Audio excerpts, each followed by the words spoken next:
tak punya.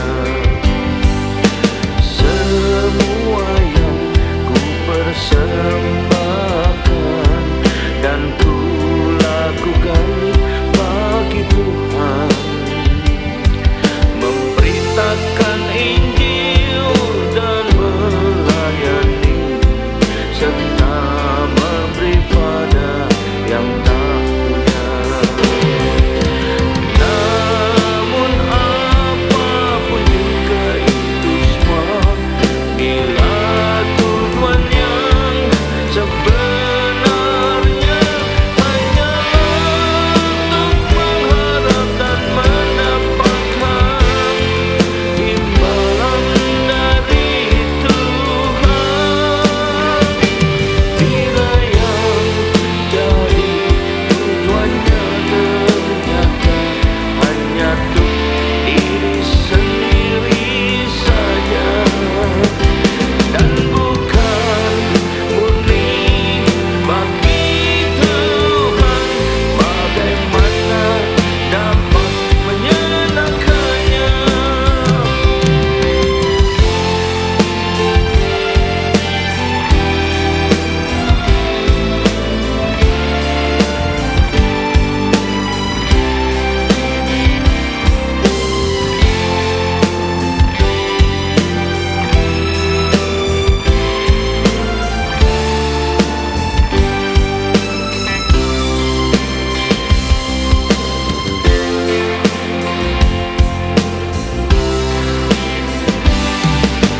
Semua yang ku persembahkan dan ku lakukan bagi Tuhan, memberitakan Injil dan melayani serta memberi pada yang tak punya. Semua yang ku persembahkan dan ku lakukan bagi Tuhan, memberitakan Injil dan melayani serta memberi pada yang tak punya. Namun apapun juga itu semua, bila tujuan yang sebenarnya hanya untuk mengharap dan mendapatkan imbalan dari Tuhan. Bila yang jadi tujuannya ternyata hanya untuk diri sendiri saja dan bukan murni bagi Tuhan, bagaimana dapat menyenangkannya? Bila yang jadi tujuannya ternyata hanya untuk diri sendiri saja dan bukan murni bagi Tuhan, bagaimana dapat menyenangkannya? Bagaimana dapat menyenangkannya? Bagaimana dapat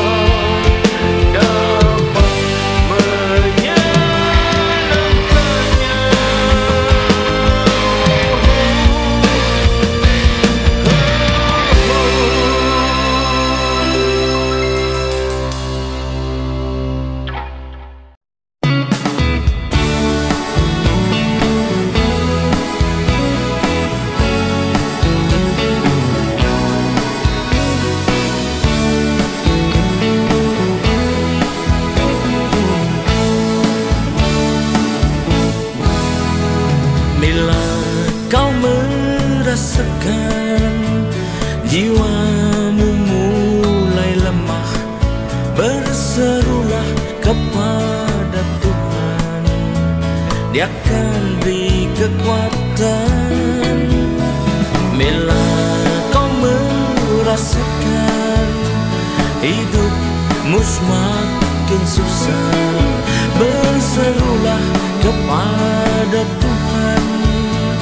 Dia beri pertolongan dalam susah dan pencobaan. Dunia serasa menekan, lari tanpa tujuan, tiada kelepasan. Bertelutlah di kaki Tuhan, Dia tak pernah tinggalkan. Yesuslah yang belakan dan beri kemenangan.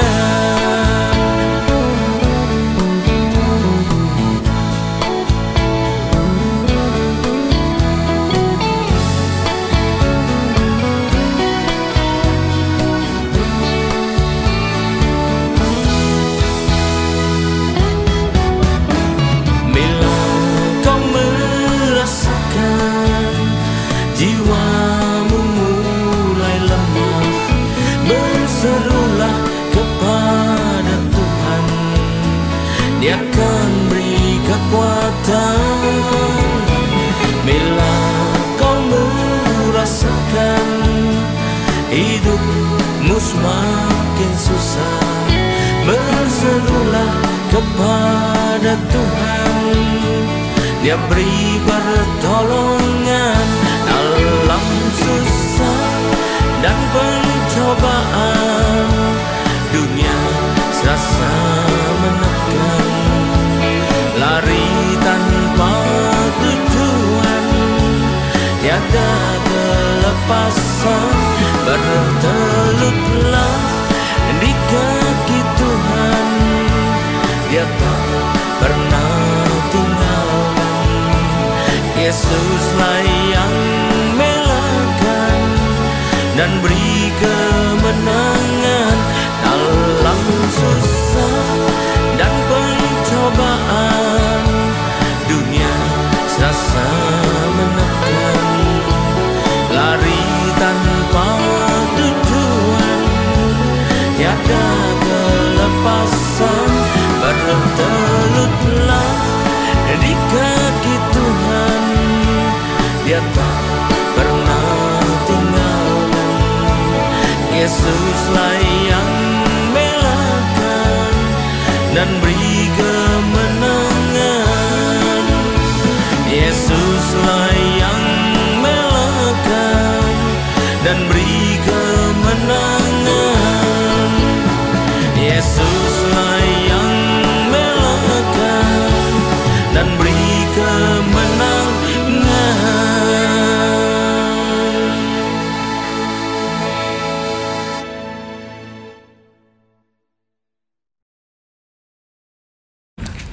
Shalom, selamat berjumpa kembali saudara kasih Tuhan. Mari kita siapkan diri kita untuk menerima firman Tuhan. Mari kita berdoa. Terima kasih Tuhan, kami umat-Mu siap menyambut firman-Mu. Urapilah kami semua dan urapi hamba-Mu yang akan menyampaikan firman ini, agar firman ini tidak kembali dengan sia-sia, dalam masuk dan tumbuh dalam hidup kami dan menghasilkan buah yang berlipat ganda dan sangat buah yang baik Tuhan, yaitu sampai 30 kali, 60 kali, bahkan 100 kali ganda. Dan urapilah kami semua dengan urapan roh, hikmat dan wahyu, agar kami semua boleh menangkap dan mengerti isi firman-Mu dengan baik dan benar, yaitu tepat seperti apa yang Kau maksudkan pada kami semua. Terima kasih Tuhan, kami siap sambut firman-Mu ini hanya dalam satu nama yang berkuasa, yaitu nama Tuhan Yesus Kristus. Haleluya, amin. Nah, sekali lagi shalom terima kasih Tuhan. Mari kita siapkan diri kita untuk menyambut firman Tuhan. Tema dari firman Tuhan pada pagi ini saya pilihkan yang bertemakan pada hari ini adalah bertemakan mengapa Tuhan kok izinkan. Mengapa Tuhan izinkan? Apa maksudnya? Biasanya kalau ada sesuatu yang tidak baik daripada kita, itu ada beberapa kemungkinan. Pertama, mungkin karena itu ada peringatan buat kita agar kita bertobat. Yang kedua, mungkin itu malah sudah menjadi hukuman bagi kita karena kita tidak mau juga bertobat. Tetapi selain itu juga mungkin itu adalah cobaan dari si iblis. Nah, masalahnya semua daripada diri kita harus seizin Tuhan. tanpa izin Tuhan ujung rambut pun tidak akan jatuh. Nah, kenapa Tuhan sampai izinkan sesuatu yang tidak baik terjadi itu? Ya, ada beberapa hal. Yang pertama mungkin, nah ini ya, ada untuk Tuhan itu punya maksud yang baik pada kita. Apakah itu? Nah, kita lihat. Jadi kalau ada sesuatu yang tidak baik pada hidup kita, jangan mengatakan bahwa itu salahnya Tuhan, itu kekejaman Tuhan, itu Tuhan tidak baik pada saya, Tuhan melupakan saya. Belum itu, koreksi dulu sebaik-baiknya, pelajari sebaik-baiknya, merenung sebaik-baiknya, bahkan bertanya kepada Tuhan, datang kepada Tuhan ya. Siapa tahu itu memang diizinkan Tuhan terjadi. Nah, kenapa sampai Tuhan izinkan?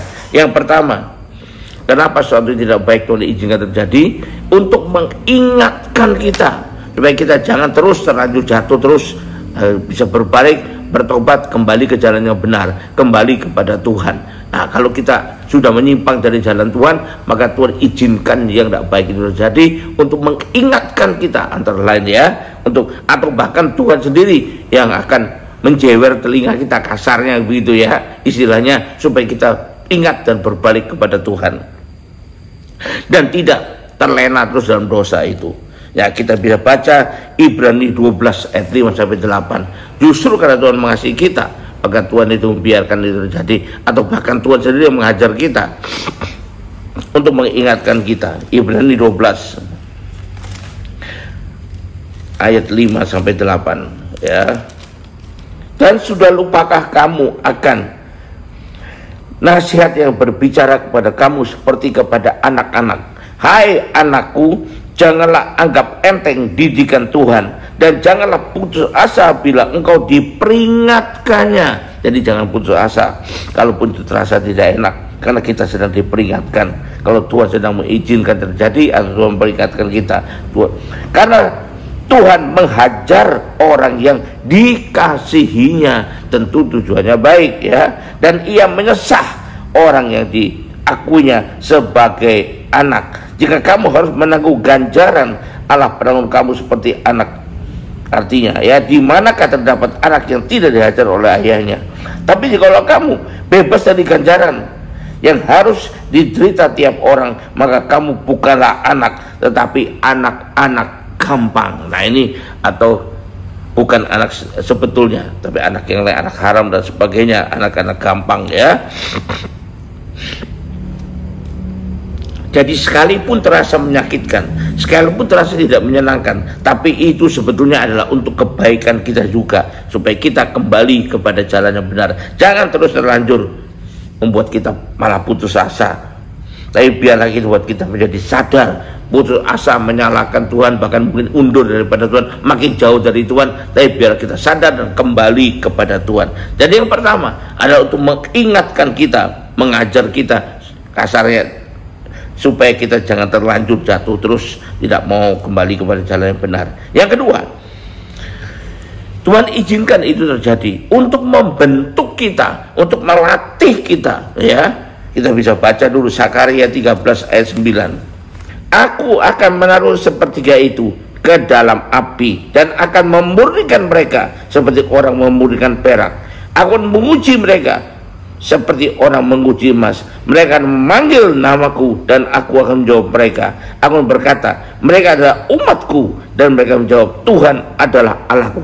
Jadi ini bukan berarti Tuhan membuang kita, tapi Tuhan membentuk kita, melatih kita agar kita semakin perkasa saja ya.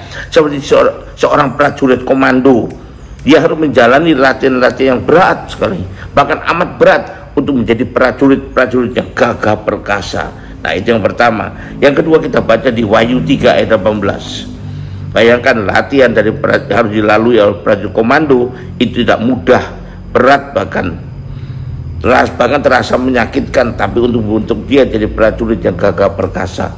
Wahyu 3 ayat 18. Maka aku menasihatkan engkau supaya engkau membeli daripadaku emas yang telah dimurnikan dalam api. Emas dimurnikan dalam api, tidak enak-enakan loh ya, panas, tapi menjadi emas yang murni. Agar engkau menjadi kaya, dan juga pakaian putih supaya engkau memakainya. agar jangan kelihatan ketelanjanganmu yang memalukan, dan lagi minyak untuk melumas matamu supaya engkau dapat melihat. Tujuannya adalah untuk kebaikan kita juga ya, membentuk kita, memproses kita, ya makin lama kita makin naik menuju ke arah yang berkenan kepada Tuhan, arah yang diinginkan Tuhan dari kita. Yang terakhir untuk poin ini kita baca di Ibrani 12 ayat 11. Memang tiap-tiap ganjaran pada waktu ia diberikan tidak mendatangkan sukacita, tetapi malah duka cita. Tetapi kemudian ia menghasilkan buah kebenaran yang memberikan damai kepada mereka yang dilatih olehnya. Jadi ini juga termasuk dilatih ya, membentuk kita untuk menjadi lebih baik di hadapannya. Itu yang kedua. Yang ketiga, supaya kita tidak meninggikan diri.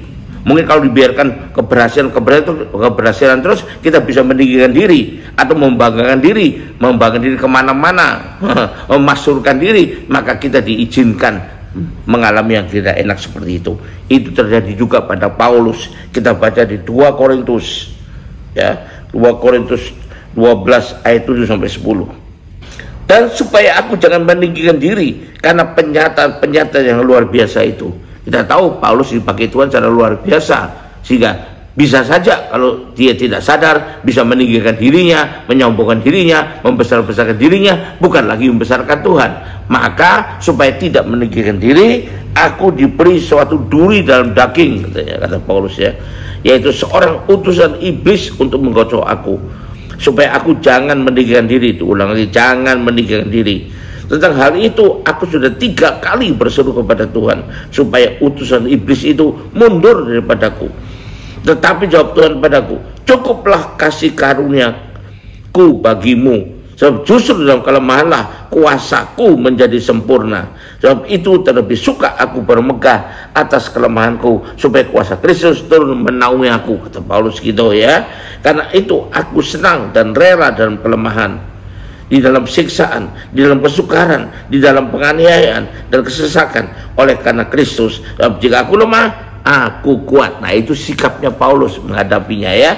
Nah, kita bisa belajar dari teladannya Paulus itu ya, bagaimana Tuhan membentuk dia juga supaya tidak meninggikan diri karena penyataan yang luar biasa yang diberikan Tuhan kepada dia.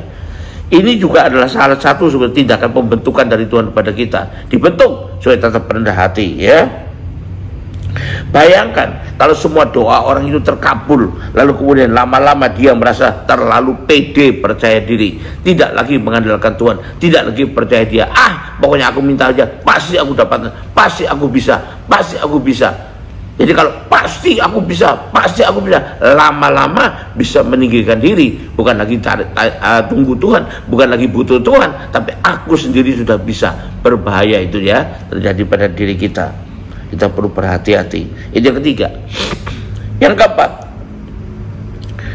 jadi mungkin kalau kita minta sesuatu pada Tuhan, tapi kita tidak mendapatkannya, sehingga kita tetap merasa menderita, kita minta pertolongan, kita minta ini, kita minta itu bisa juga karena Tuhan punya rencana yang lain, punya sesuatu yang lain yang berbeda dari apa yang kita mintakan pada dia, berbeda dengan apa yang kita pohonkan kepada dia. Nah, karena itu terasa seperti menderita, tapi sebetulnya itu Tuhan punya rencana lain, dan pasti ya rencananya juga baik buat kita ya. Nah, kita baca Amsal 19 ayat 21. Banyakkah rancangan di hati manusia, tapi keputusan Tuhanlah yang terlaksana. Bukan cuma apa rencana kita, bukan cuma apa yang kita mauin, tapi biar kehendak Tuhan yang terjadi pada diri kita ya. Walaupun itu mungkin saja bisa terasa menyakitkan buat kita, bisa terasa tidak mengenakan buat kita, karena yang kita inginkan tidak kita capai, tapi yang tidak kita inginkan itu yang Tuhan sediakan buat kita. Tapi biar kita selalu bersyukur dari apa yang Tuhan berikan, Tuhan rancang buat kita, karena pastilah itu yang terbaik buat kita ya. Kita baca lagi Yesaya 55 ayat 8-9, ayat yang sangat terkenal untuk hal ini. Yesaya 55 ayat 8-9. Sebab perancanganmu bukanlah rancanganmu, dan jalanmu bukanlah jalanku, demikianlah firman Tuhan. Seperti tinggi langit dari bumi, demikian tinggi jalanku dari jalanmu, dan rancanganku dari rancanganmu. Jadi beda yang terjadi, yang tergenapi, yang harus kita alami adalah apa rancangan Tuhan, bukan rancangan kita sendiri, bukan kehendak kita sendiri. Itu yang keempat, ya. Sehingga saatnya akan tiba di mana semua rancangan kita itu mungkin, ya, sepanjang tidak sesuai dengan rancangan Tuhan, maka tidak akan tergenapi dalam hidup kita. Tapi kalau itu sesuai dengan rencana Tuhan, pasti akan terjadi pada diri kita. Jadi perlu kita pahami dengan baik. Jangan cuma maunya apa maunya sendiri saja, tapi biarlah kita sebelumnya mencari tahu apa maunya Tuhan dalam diri kita, apa rancangan Tuhan, apa jalan yang Tuhan tentukan buat kita. Ya, itu tentunya terbaik buat kita, ya, sehingga bisa bersyukur. Ingat, dalam apapun juga, walaupun terasa mungkinnya terasa tidak enak, tapi dalam apapun juga Tuhan tidak tinggal diam. Tuhan tetap turut bekerja untuk mendatangkan kebaikan bagi kita semua. Itu jelas dijamin oleh firman Tuhan. Kita baca lagi Roma 8 ayat 28. Kita tahu sekarang bahwa Allah turut bekerja dalam segala sesuatu untuk mendatangkan kebaikan bagi mereka yang mengasihi Dia, yaitu bagi mereka yang terpanggil sesuai dengan rencana Allah.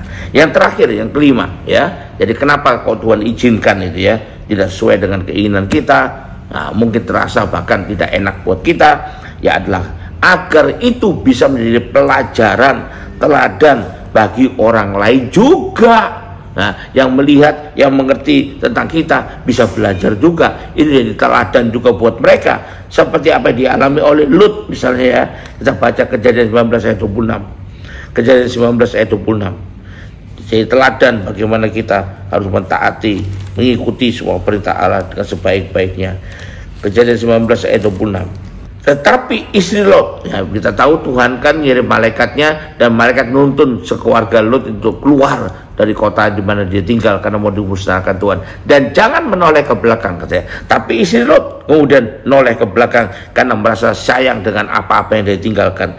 Nah, tapi istri Lot yang berjalan mengikutinya menoleh ke belakang, melanggar perintah Tuhan, tidak mengikuti tuntunan Tuhan. Lalu dia menjadi tiang garam. Nah, ini, ya. Jadi ini pelajaran buat kita semua. Kalau kita tidak mengikuti tuntunan Tuhan, maka yang jelek akan terjadi pada kita sendiri, ya. Ini jadi teladan. Jadi kenapa Tuhan izinkan seperti ini? Supaya teladan buat orang lain, jadi pelajaran buat orang lain juga. Juga kita lihat pada Daud, kita lihat Kejadian, bukan 1 Samuel, 2 Samuel 12 ayat 1 ayat 15 sampai 24, ya.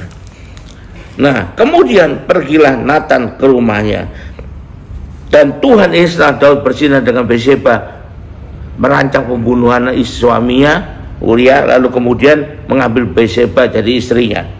Kemudian waktu Daud punya anak dari Bathsheba, anaknya ditulahi Tuhan dengan sakit. Kemudian pergilah Nathan ke rumahnya, dan Tuhan menulahi anak yang dilahirkan bekas istri Uria bagi Daud, sehingga sakit. Lalu Daud memohon kepada Allah oleh karena anak itu, dan ia berpuasa dengan tekun, dan apabila ia masuk ke dalam semalam-malaman ia berbaring di tanah. Jadi keinginan Daud supaya anaknya disembuhkan oleh Tuhan, ya, walaupun sebelumnya itu sudah berbuat dosa, dia masih ingin berdoa minta pertolongan Tuhan. Siapa tahu kata Tuhan berkenan, gitu. Siapa tahu Tuhan memberikannya. Maka datanglah kepadanya para tua-tua yang di rumahnya untuk meminta ia bangun dari rantai, tapi ia tidak mau. Juga ia tidak makan bersama dengan mereka. Tujuannya apa? Untuk menggerakkan hati Tuhan, pikirnya, gitu, ya. Pada hari ke-7 matilah juga anak itu, walaupun Daud sampai berpuasa demikian, ya, berdoa demikian. Dan pegawai Daud takut memberitahu kepadanya bahwa anak itu sudah mati. Dan mereka berkata, ketika anak itu masih hidup, kita sudah berbicara kepada, tapi ia tidak menghiraukan perkataan kita. Bagaimana kita dapat mengatakan kepadanya bahwa anak itu sudah mati? Jangan-jangan ia menyalahkan dirinya sendiri. Ketika Daud melihat bahwa pegawai-pegawainya berbisik-bisik, mengerti ia bahwa anak itu sudah mati. Nah, berarti kan bukan seperti yang diminta, kan? Terasa menyakitkan juga, kan? Tapi Daud sadar. Daud bertanya pada pegawai-pegawainya, sudah matikah anak itu? Jawab mereka, sudah. Lalu Daud bangun, justru setelah anak mati ini bangun, dan berkata kepada mereka, bangun dari lantai. Ia mandi dan berurap dan bertukar pakaian. ia masuk dalam rumah Tuhan dan sujud menyembah. Bukannya ngomel-ngomel, bukannya menyalahkan Tuhan, bukannya bersungut-sungut, tapi justru sujud menyembah Tuhan, ya. Setelah itu pulanglah ia ke rumahnya, dan atas permintaannya dihidangkanlah kepadanya lalu roti, lalu ia makan. Berkatalah pegawai-pegawainya kepadanya, apakah artinya hal yang kau perbuat ini? Nah, ini ya, untuk jadi teladan, pelajar bagi orang lain. Oleh karena anak yang masih hidup itu engkau berpuasa dan menangis. Itu masih hidup tapi sakit, engkau berpuasa dan menangis. Tapi sudah anak itu mati, engkau bangun dan makan. Heran mereka karena kurang mengerti. Maka jawabnya Daud, selagi anak itu hidup, aku berpuasa dan menangis. Memang, katanya, karena pikirku, siapa tahu Tuhan mengasihani aku sehingga anak itu tetap hidup. Tetapi sekarang anak itu, sekarang ia sudah mati. Mengapa aku harus berpuasa? Dapatkah aku mengembalikannya lagi? Aku yang akan pergi kepadanya, tapi ia tidak akan kembali padaku.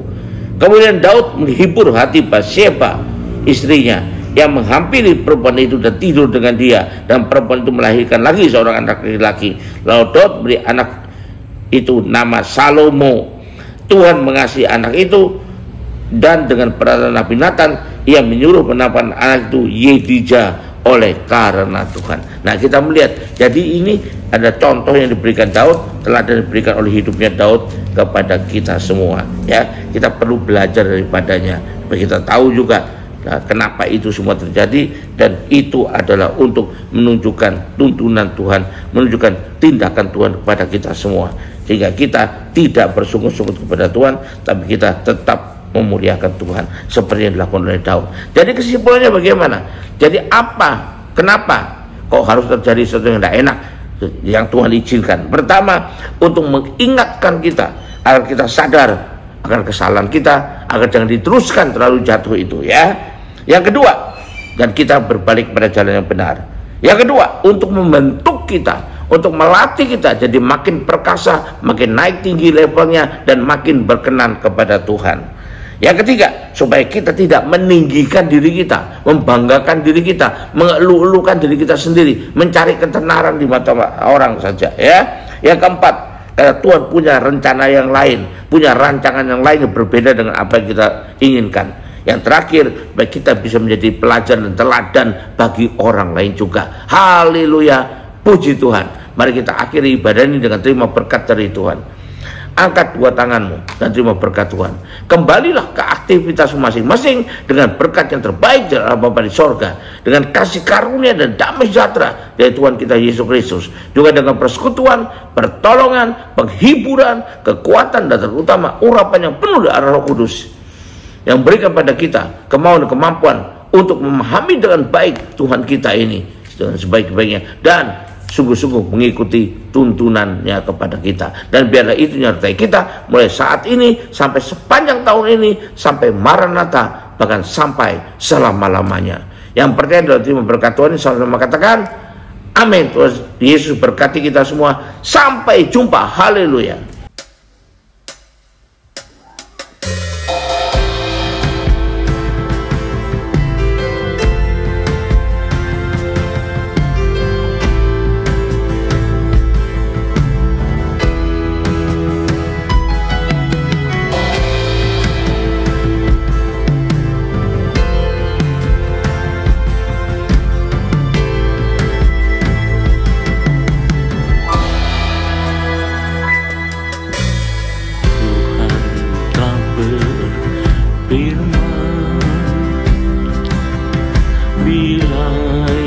Menutup langit hingga tidak ada hujan, dan bila yang menyuruh belalang memakan habis hasil bumi, dan bila ia melepaskan sampar di antara umatnya, dan umatnya yang atasnya namanya disebut, merendahkan diri berdoa serta mencari wajahnya, dan berbalik dari jalan yang jahat. Ia akan mendengar dari surga dan ampuni dosa mereka, dan pulihkan negeri mereka.